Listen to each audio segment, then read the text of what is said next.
Jidher li ntlaqet tajjeb il-kanzunetta li bija l-kantanta Maltija Michela se tirrappreżenta lil Malta fil-Eurovision ta' Mejju li ġej f'Tel Aviv, tant li finqas minn 24 siegħa mindu ġie ppubblikat il-video tal-kanzunetta Chameleon kienu kważi 300,000 ruħ li raw il-video fuq YouTube.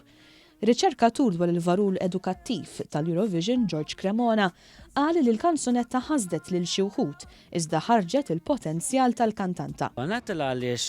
Għal darbohra ħareġ il-potenzjal tal-vuċi ta' Michela. Imma kien hemm ħasdithom, għaliex ħasdithom, għal raġuni sempliċi li dawk li segwew biss lil Michela waqt X Factor Malta, forsi kienu jassoċjawha biss ma' Belids. Ir-riċerkatur Cremona semma kif anke mal-kollegi riċerkaturi u l-ġurnalisti ikkummentaw fil-pożittiv dwar il-kanzunetta.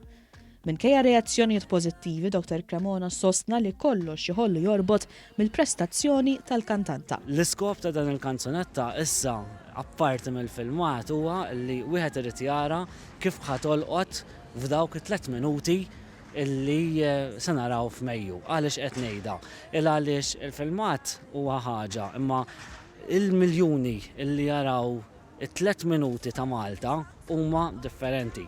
Mistoqsi dwar il-preferenza għall-għażla tad-diska, Dr. Cremona qal illi m'hemmx formula eżatta għall-għażla ta' diska. Jiena naħseb li tant hemm formoli anke mħadmin madwar l-Ewropa, min jipprova bil-festival lokali, min jagħmel għażla interna.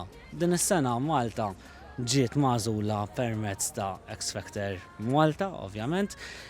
Naħseb li kien hemm tajjeb ukoll li il-kantanta ġiet magħżula wkoll minn nies illi wkoll finalment kellhom il-qalu tagħhom permezz X Factor. Dr. Cremona sostna li riċerkaturi ċar li r-rebbieħa tal-Eurovision kellhom kanzunetta tajba u li tispikka għalkemm mhux bil-fors bil-bombastiċità.